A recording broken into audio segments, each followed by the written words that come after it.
যখন চারদিকের দরজাগুলো নিঃশব্দে বন্ধ হয়ে যায়, পরিচিত মুখগুলোও অচেনা ছায়ার মতো সরে দাঁড়ায়, ঠিক তখনই অদৃশ্য এক আলো হৃদয়ের গভীরে এসে বলে,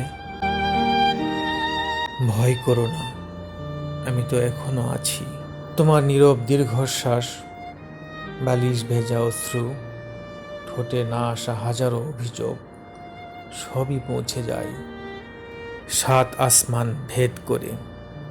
তুমি ভাবো তোমার কণ্ঠ কেউ শোনেনি, কিন্তু তিনি তো শুনছেন শব্দের আগেই, চোখের জলের আগে, শুনছেন হৃদয়ের কাঁপন।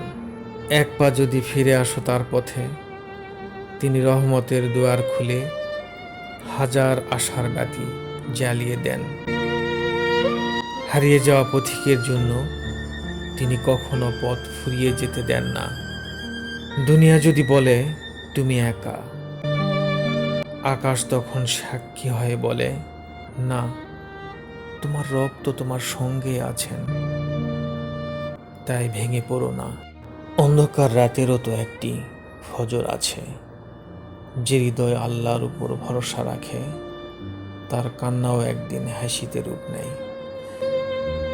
মানুষ ছেড়ে যেতে পারে, সময় বদলে যেতে পারে, কিন্তু রবের রহমত কখনো তার বান্দাকে একা ফেলে যায় না।